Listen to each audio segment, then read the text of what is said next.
Hello students, how are you? ठीक है, this session is for class 10th and we are learning heredity and in the heredity I just told you about the mono hybrid cross. मैंने इसके previous session में आपको Mendel का जो mono hybrid cross था वो बता दिया था। एक बार फिर से रिवाइज करा देता हूँ। सबसे पहले हम लोग ने पढ़ा एक्युमुलेशन ऑफ वेरिएशन। जो भी वेरिएशन एक इंडिविजुअल में होता है, ठीक है, जब भी वो रिप्रोड्यूस करता है तो उसका वेरिएशन उसके ऑफस्प्रिंग में मतलब उसके प्रोजेनी में ट्रांसफ़र होता है और इस तरह से प्रोजेनी में ट्रांसफ़र होते होते जो वेरिएशन है वो जनरेशन पर जनरेशन क्या होता रहता है, एक्युमुलेट होता रहता है। जैसे अगर हम अपनी बात करें, ठीक है, मान लो हम लोग डी हैं, हमने अपने आप को डी मान लिया, हमारे जो पेरेंट हैं, ठीक है, वो मान लेते हैं हम बी प्लस सी, ठीक है, इस तरह से हमारा प्रोडक्शन हुआ। तो बी का जो वेरिएशन है वो जो सी का वेरिएशन है वो दोनों का वेरिएशन हमारे अंदर प्रेजेंट है। फिर बी और सी में उनके पेरेंट का वेरिएशन होगा। तो इस तरह से जनरेशन पर जनरेशन क्या हो रहा है, एक्युमुलेशन ऑफ वेरिएशन हो रहा है। इसकी इंपॉर्टेंस क्या होती है कि अगर एक्युमुलेशन ऑफ वेरिएशन हो रहा है तो whenever there will be a unfavourable condition, कभी भी कोई भी कंडीशन चेंज होगी, ऑल्टर होगी, then these variation will help us in survival में हेल्प करते हैं। अदरवाइज ऑर्गेनिज्म जब भी कोई भी नेचुरल डिज़ास्टर होते हैं, नेचुरल चेंजेस आते हैं, तो ऐसी कंडीशन में ऑर्गेनिज्म सर्वाइव नहीं कर सकता और वो वाइप्ड आउट हो जाता है। आपके सामने बहुत सारे एग्जाम्पल है, जैसे आप डायनासोर का एक एग्जाम्पल ले लो, तो डायनासोर एक ह्यूज एनिमल था लेकिन फिर भी अर्थ से वाइप्ड आउट हो गया, ठीक है। उसका रीज़न क्या रहा होगा, क्योंकि वो कोप अप नहीं कर पाया होगा, कॉम्बैट नहीं कर पाया होगा, कोप अप नहीं कर पाया होगा उस चेंजिंग एनवायरनमेंट में, ठीक है। लेकिन हम कर रहे हैं, क्यों कर रहे हैं, क्योंकि हमारे अंदर जो वेरिएशंस है वो पॉजिटिव है। पॉजिटिव इन द सेंस कि whatever variation are taking place in our environment, according to that we are also developing variation. तो those variation help in the survival, वो हमारे सर्वाइवल में हेल्प कर रहा है। क्लियर है। तो एक्युमुलेशन ऑफ वेरिएशन की इंपॉर्टेंस मैंने आपको बैक्टीरिया का एग्जांपल लेके बता दिया था। आपको बताया था कि वेरिएशन के मेनली दो सोर्स होते हैं, दो फैक्टर्स होते हैं जो वेरिएशन काज कर सकते हैं। एक होता है एनवायरमेंटल फैक्टर, एनवायरमेंटल फैक्टर में मैंने आपको बैक्टीरिया का एग्जांपल लिया था, ठीक है। और एक होता है रिप्रोडक्शन के, during reproduction there is a variation. क्यों वेरिएशन आते हैं, सेक्सुअल रिप्रोडक्शन में अगर देखें तो दो इंडिविजुअल इन्वॉल्व होते हैं, ए सेक्सुअल में देखें तो एक इंडिविजुअल इन्वॉल्व होता है, तो इसीलिए ए सेक्सुअल रिप्रोडक्शन में कम वेरिएशन आते हैं comparatively to the sexual reproduction, ठीक है। तो ये भी मैंने बता दिया था कि किस तरह से सेक्सुअल रिप्रोडक्शन में वेरिएशन आते हैं। उसके बाद हम लोग ने स्टार्ट किया था कि हेरिडिटी और जेनेटिक्स क्या होती हैं।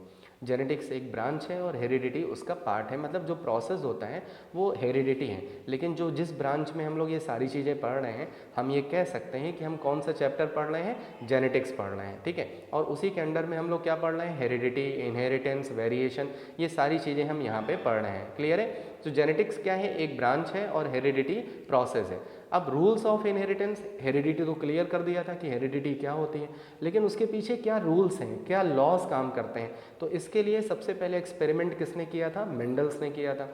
ग्रेगर जोहान मेंडल इनका पूरा नाम है। इनके पहले भी बहुत सारे साइंटिस्ट ने वर्कआउट किया लेकिन कोई भी सक्सेसफुल नहीं रहा। लेकिन ग्रेगर जोहान मेंडल 8 ईयर के एक्सपेरिमेंट में इन्होंने जो कंक्लूजन दिया वो काफ़ी सक्सेसफुल रहा, ठीक है। और उनके इनहेरिटेंस को, उनके जो लॉज हैं उनको आज भी हम फॉलो करते हैं, उनको आज भी हम कंसीडर करते हैं। क्लियर है, ठीक है। तो पाइजम सैटिवम, इन्होंने एक्सपेरिमेंट किस पे किया था, गार्डन पी पे, जिसका साइंटिफिक नेम क्या है, पाइजम सैटिवम।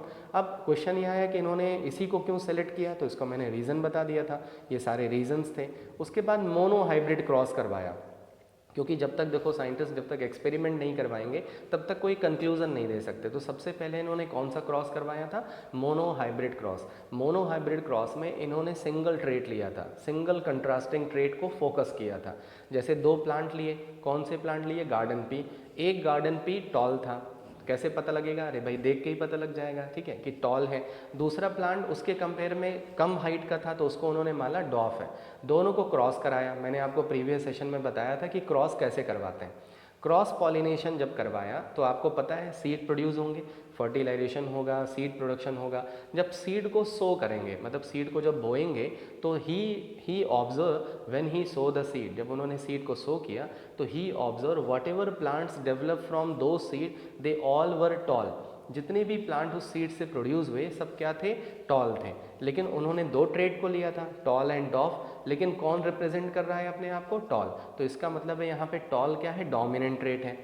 बात समझ में आ गई, ठीक है, कि जो टॉल है वो क्या है, डोमिनेंट ट्रेट है, और जो डॉफ है वो क्या है, रिसेसिव ट्रेट है। डोमिनेंट मतलब क्या होता है, जो अपने आप को एक्सप्रेस करे ठीक है। और डॉफ मतलब रिसेसिव मतलब क्या होता है, जो अपने आप को एक्सप्रेस नहीं कर पा रहा है। किस जनरेशन में एक्सप्रेस नहीं कर पा रहा है, फर्स्ट जनरेशन में, जिसको हम F1 के नाम से जानते हैं, ठीक है। और एक चीज़ और आपको यहाँ पे क्लियर कर लो कि यहाँ पे जैसे कैपिटल टी लिखा है, कैपिटल टी 2 बार लिखा है, कैपिटल टी ही क्यों लिखा है, ठीक है, क्यों क्यों और लेटर क्यों नहीं यूज़ किया गया, क्योंकि देखो जो टॉल है वो डोमिनेंट है, टॉल का पहला लेटर क्या है, कैपिटल टी है, इसीलिए हम जब भी डोमिनेंट कैरेक्टर को रिप्रेजेंट करते हैं तो हमेशा हम कौन से लेटर का यूज़ करते हैं, कैपिटल लेटर का। और जब भी हम किसी डॉफ को रिप्रेजेंट करते हैं तो उसी कैपिटल लेटर का हम लोग स्मॉल लेटर ले लेते हैं। अब क्वेश्चन यह है कि हमने दो क्यों लिए हैं, क्योंकि एक ही जीन के दो कंट्रास्टिंग पेयर होते हैं जिनको हम लोग एलील्स बुलाते हैं, ठीक है। तो यहाँ पे टॉल में कितने एलील हैं, दो, कैपिटल टी के दो एलील, और डॉफ में स्मॉल टी के दो। तो इस तरह से ये एलील्स हैं, जो आपको दो नज़र आ रहे हैं वो क्या हैं, एलील्स हैं। जितने भी डायप्लॉयड ऑर्गेनिजम्स होते हैं उनमें 2 सेट ऑफ जीन्स होते हैं जिनको हम क्या बुलाते हैं, एलील्स बुलाते हैं। लेकिन जब भी गैमीट का प्रोडक्शन होगा तो दो एलील में से केवल एक ही एलील गैमीट में आएगा। आपको पता है मियोसिस में जो नंबर ऑफ क्रोमोसोम्स होते हैं वो रिड्यूस हो जाते हैं। तो अगर मान लो 2 सेट ऑफ क्रोमोसोम है, मतलब 2 कंट्रास्टिंग पेयर हैं, तो एक ही आता है। जैसे कैपिटल टी है तो गैमीट जब बनाएंगे तो कैपिटल टी आएगा, मतलब जब गैमीट बनेगा तो उसमें कैपिटल टी एक एलील आएगा, और इधर से भी एक एलील गैमीट में आएगा। जब दोनों गैमीट का फ्यूज़न होगा, ठीक है, आप देख रहे हो जब दोनों गैमीट का फ्यूज़न हो रहा है तो ये जाइगोट बन जाएगा, मतलब सीड बनाएगा। जब इसको सो करेंगे तो जितने भी प्लांट्स होंगे सब क्या होंगे, टॉल। इसका मतलब है केवल यही ये कैपिटल टी एलील अपने आप को रिप्रेजेंट कर रहा है, स्मॉल टी एलील अपने आप को रिप्रेजेंट नहीं कर रहा है। इसका मतलब ये डोमिनेंट है, ठीक है, और ये क्या है, रिसेसिव है। रिसेसिव मतलब जो अपने आप को हाइड करके रखे। लेकिन जब मेंडल ने, अब मेंडल का खो गया, मेंडल परेशान। मेंडल ने जब क्रॉस करवाया, ठीक है, तो उन्होंने क्रॉस करवाया टॉल एंड डॉफ को, लेकिन उनको केवल क्या मिले, टॉल मिले। अब मेंडल परेशान, मेंडल का क्या खो गया, डॉफ खो गया, कि डॉफ कहाँ गया, डॉफ कहाँ गया। अगर मान लो कोई भी बेबी है और कोई तुम स्कूल जाते हो पीटीएम में, और आपका कोई छोटा भाई आपके स्कूल में खो जाता है, तो आप क्या उसको जाके दिल्ली में ढूंढोगे या कहीं और जाओगे, नहीं, आप उसको वहीं पे ढूंढोगे। तो बेचारे मेंडल का क्या खो गया था, डॉफ खो गया था। तो इन्होंने क्या किया कि जो भी प्लांट मिले थे F1 जनरेशन में उनको आपस में ही सेल्फिंग कराया, इस बार क्रॉस पॉलिनेशन नहीं कराया, ठीक है। यहाँ पे इस केस में देखो तो क्रॉस पॉलिनेशन हो रहा है, दो डिफरेंट वैरायटी को मिलाया जा रहा है, टॉल एंड डॉफ को। लेकिन यहाँ पे सेकंड जनरेशन के लिए इन्होंने जो भी प्लांट प्रोड्यूस हुए थे F1 जनरेशन में, ठीक है, उन्हीं को सेल्फिंग कराई, एक दूसरे से ही क्रॉस करवा दिया, मतलब सेल्फिंग कराई। सेल्फ पॉलिनेशन आपको पता है, और सेल्फ पॉलिनेशन क्यों पॉसिबल है, क्योंकि ये बाइसेक्सुअल फ्लावर्स होते हैं, तो सेल्फ पॉलिनेशन पॉसिबल हो पाया। जब इन्होंने सेल्फ पॉलिनेशन करवाया, मतलब सेल्फ फर्टिलाइजेशन करवाया, तो देखो ये तो पेरेंट हो गया, अब ये क्या हो गया, पेरेंट हो गया, ये हो गया पेरेंट। पेरेंट के अंदर जीनोटाइप क्या है, जीनोटाइप मतलब जो एलील्स हैं वो क्या है, कैपिटल टी स्मॉल टी।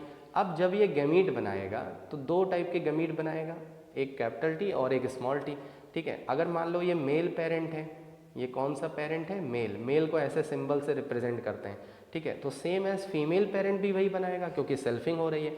तो जब इन दोनों को क्रॉस करवाएंगे तो आप देख सकते हो ये गैमीट है, ये गैमीट है। जब कैपिटल टी फर्टिलाइज करेगा तो कैपिटल टी जाइगोट में आएगा और ये प्योर टॉल होगा। और अगर आप ध्यान से देखो तो ये दोनों ही सेम एलील हैं, कैपिटल टी, तो इसका मतलब ये क्या है, प्योर है। इसको हम क्या बुलाते हैं, प्योर बुलाते हैं, ठीक है। और अगर कैपिटल टी स्मॉल टी लिखा है तो उसको क्या बुलाते हैं, हाइब्रिड है।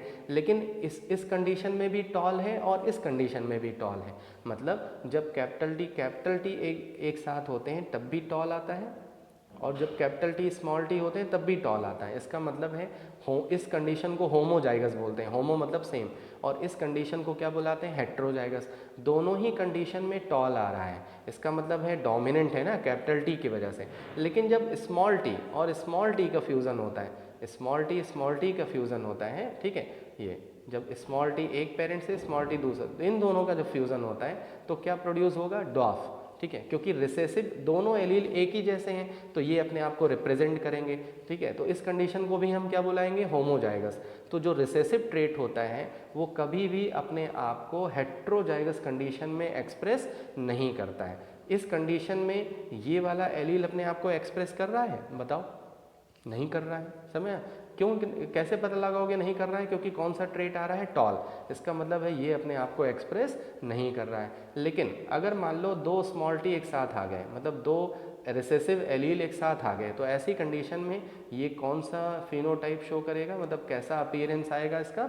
डॉफ आएगा। क्लियर है? तो इस तरह से मेंडल ने जब क्रॉस करवाया तो उनको दो चीज़ें पता लगी। पहली क्या पता लगा कि देखो भाई, एक ट्रेट डोमिनेंट होता है और दूसरा ट्रेट क्या होता है? रिसेसिव होता है। F1 जनरेशन में, पहली जनरेशन में हमेशा डोमिनेंट ट्रेट एक्सप्रेस करेगा लेकिन रिसेसिव ट्रेट एक्सप्रेस नहीं करेगा। लेकिन F2 जनरेशन में, सेकेंड जनरेशन में रिसेसिव भी अपने आप को एक्सप्रेस करेगा। तो मेंडल ने यहाँ से बताया कि जो डोमिनेंट है और जो रिसेसिव है वो दोनों एक दूसरे से मिल नहीं गए, मिक्स नहीं हो गए। अगर मिक्स हो गए होते तो क्या कभी डॉफ अपीयर होता? ना होता। क्यों? क्योंकि डॉफ को अपीयर होने के लिए दो स्मॉल टी चाहिए, और अगर कैपिटल टी स्मॉल टी एक दूसरे से मिक्स हो गए होते तो क्या कभी कैपिटल टी सेपरेट होता? नहीं होता। और कैपिटल टी स्मॉल टी अगर स्मॉल टी सेपरेट ना होता, और अगर स्मॉल टी सेपरेट ना होता तो क्या कभी डॉफ अपीयर होता? ना होता। तो ऐसी कंडीशन में जो डॉफ है वो भी अपीयर हो रहा है। तो इन्होंने बताया there is a segregation. Segregation मतलब होता है सेपरेट होना। अगर आप यहाँ देखो कैपिटल टी स्मॉल टी ये दोनों एक साथ हैं, लेकिन जब गमीट बनाएंगे तो कैपिटल टी अलग हो जाएगा, स्मॉल टी अलग हो जाएगा। समझ में आया? तो इस तरह से जब गमीट का फॉर्मेशन होता है तो दो एलील एक दूसरे से क्या हो जाते हैं? सेग्रीगेट हो जाते हैं, सेपरेट हो जाते हैं। और इसी लॉ को उन्होंने बताया था लॉ ऑफ सेग्रीगेशन। तो दो लॉ यहाँ से बताए थे उन्होंने। सबसे पहला लॉ, लॉ ऑफ डोमिनेंस, और दूसरा लॉ क्या बताया? Law of segregation. ठीक है, तो दोनों लॉ समझ में आ गए होंगे। इसको मैंने और देखो अच्छे से रिप्रेजेंट कर दिया है। जब भी आपके एग्जाम में क्वेश्चन आएगा कि एक्सप्लेन मोनो हाइब्रिड क्रॉस, तो आप ये वाला पूरा एक्सप्लेन करोगे। सबसे पहले इसको ड्रॉ करोगे, इसको रिप्रेजेंट करोगे, तब लिखोगे। ठीक है, तो मोनो हाइब्रिड क्रॉस क्या होता है पता लग गया, एलील्स क्या होते हैं पता लग गया। ठीक है, दो चीज़ें और फिर से समझ लो। इसमें हमें दो रेशियो निकाल सकते हैं, मतलब जो भी प्लांट F2 जनरेशन में प्रोड्यूस हुए हैं उनका हम फिनोटाइप रेशियो निकाल सकते हैं और जीनोटाइप रेशियो निकाल सकते हैं।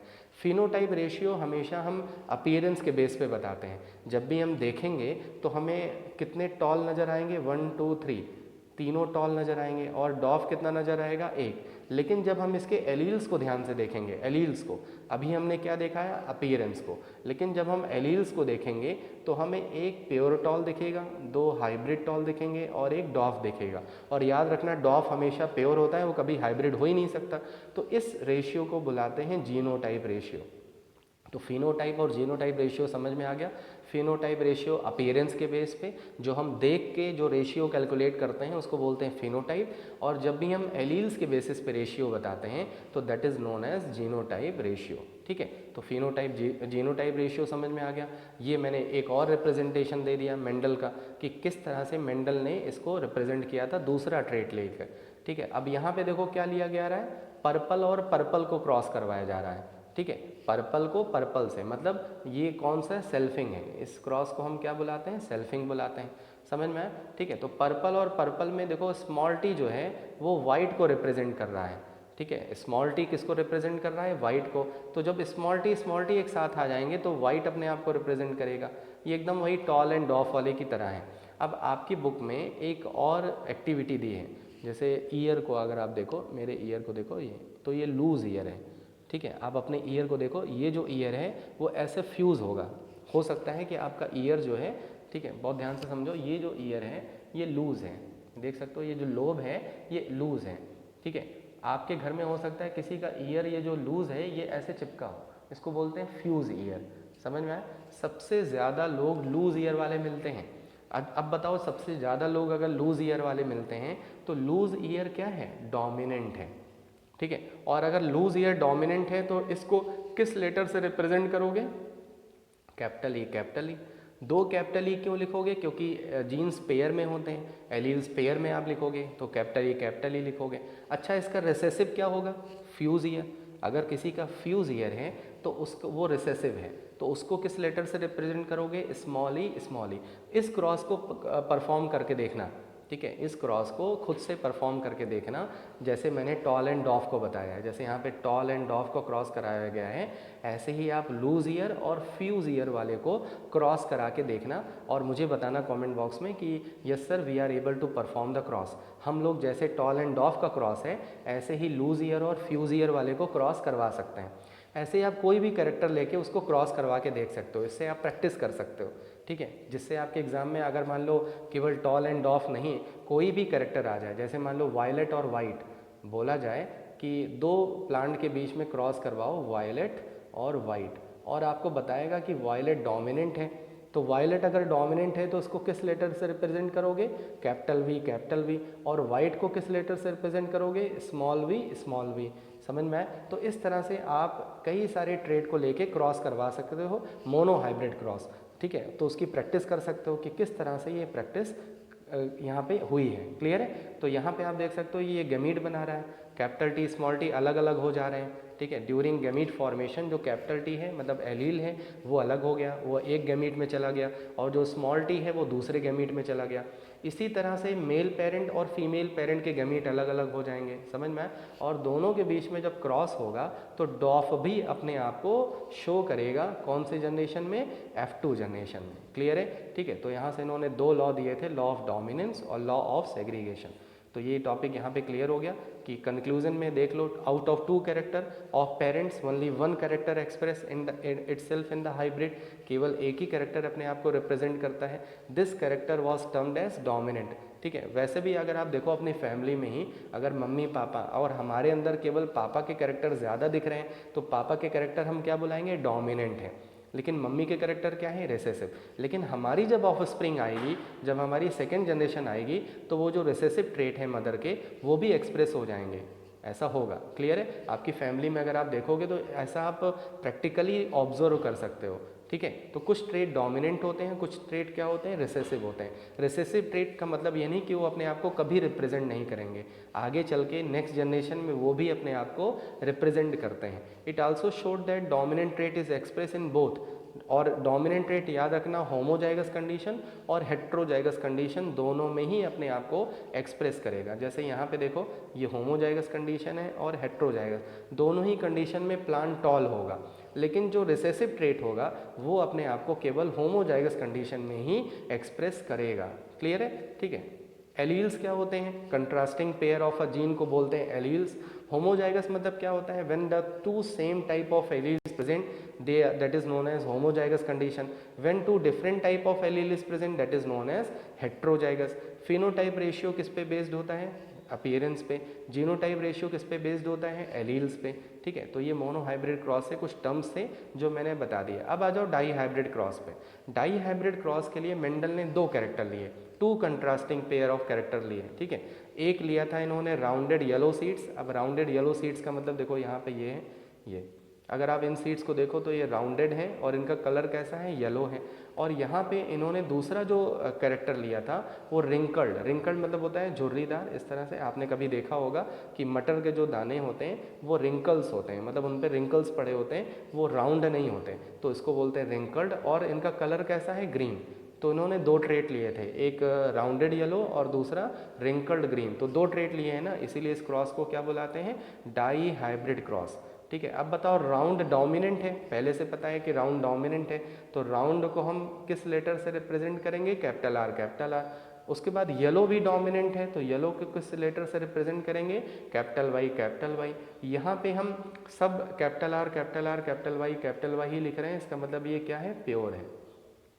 और इस कंडीशन को हम क्या बुलाएंगे, होमोजाइगस कंडीशन। इस होमोजाइगस कंडीशन में ये एलील और ये एलील दोनों अपने आप को एक्सप्रेस कर रहे हैं, इसीलिए सीड का शेप कैसा है, राउंडेड है, और सीड का कलर कैसा है, येलो है। लेकिन दूसरी कंडीशन में देखो यहाँ पे रिंकल्ड वाले में, तो रिंकल्ड रिसेसिव है, तो इसको हम किस लेटर से रिप्रेजेंट करेंगे, स्मॉल आर, स्मॉल वार। और जो ग्रीन है वो भी रिसेसिव है, इसलिए उसको स्मॉल वाई से रिप्रेजेंट करेंगे। तो इस तरह से ये भी क्या है, प्योर है, ये भी क्या है, प्योर है। तो मेंडल ने 2 प्योर प्लांट को क्रॉस करवाया, राउंडेड येलो और रिंकल्ड ग्रीन के प्लांट को क्रॉस करवाया। तो F1 जनरेशन में वही कंडीशन आई, केवल कौन से प्लांट मिले, राउंडेड येलो।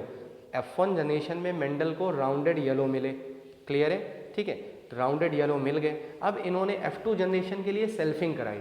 आपको पता है ना, हमेशा F2 जनरेशन के लिए, नेक्स्ट जनरेशन के लिए क्या कराया इन्होंने, सेल्फिंग कराई। किसके किसके बीच में सेल्फिंग कराई, capital R small r, capital Y small y, ये एक है, और दूसरा क्या है, दूसरा भी वही है, कैपिटल Y स्मॉल y। समझ में आया? ठीक है, तो ये एक पेरेंट हो गया, ये दोनों पेरेंट हो गया। अब आप तुम कहोगे कि ये तो दोनों सेम है, इसीलिए तो इस प्रोसेस को क्या बुला रहे हैं हम, सेल्फिंग, सेल्फ पॉलिनेशन। अगर हम सेल्फिंग करा दें तो यही सेम एलील्स हैं, इसलिए हम सेल्फिंग कराएंगे, लेकिन यहाँ पे सेल्फिंग नहीं बोलेंगे, यहाँ पे क्रॉस बोलेंगे।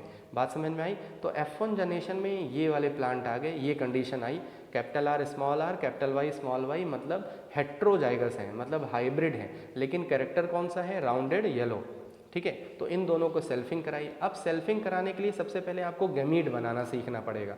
जैसे इसके पहले मैंने बताया था कि ये टॉल है, जब इसने गैमीड बनाया तो दो टाइप के गैमीड बनाया, कैपिटल T स्मॉल t, और कैपिटल T अलग स्मॉल t अलग। लेकिन अगर मैं आपको बोलूं कि इसमें कितने टाइप के गैमीड बनेंगे, ये इस कंडीशन में कितने टाइप के गैमीड बनेंगे, तो इस कंडीशन में 4 टाइप के गैमीड बनेंगे, 4 टाइप्स के गैमीड बनेंगे। क्लियर है? अब मैं आपको एक क्वेश्चन दे रहा हूँ, आप घर पे सॉल्व करना कि आपको कॉम्बिनेशन बनाना है। क्या बनाना है? Combination, capital A small a, capital B small b। ये मैंने आपको 4 लेटर दे दिए, इन चारों लेटर से आपको कॉम्बिनेशन बनाना है। ठीक है, कॉम्बिनेशन बनाने की एक शर्त है, कैपिटल A स्मॉल a एक साथ नहीं रखोगे, कैपिटल B स्मॉल b को एक साथ नहीं रखोगे। ठीक है, तो आपको कॉम्बिनेशन बनाना है। ठीक है, अब इसमें से मुझे बताना कि कितने कॉम्बिनेशन बनते हैं। ठीक है, जितने कॉम्बिनेशन बनेंगे मुझे आप कमेंट बॉक्स में बताओगे। ठीक है, तब मैं आपको आगे के जो थ्योरी है, मतलब आगे का जो पार्ट है, मैं आपको तब पढ़ाऊँगा। क्लियर है? तो सबसे पहले आप लोग कॉम्बिनेशन बनाओगे, capital A small a, capital B small b से, और कंडीशन क्या रहेगी, कैपिटल A स्मॉल a साथ में नहीं रहेगा, कैपिटल B स्मॉल b साथ में नहीं रहेगा। क्लियर है?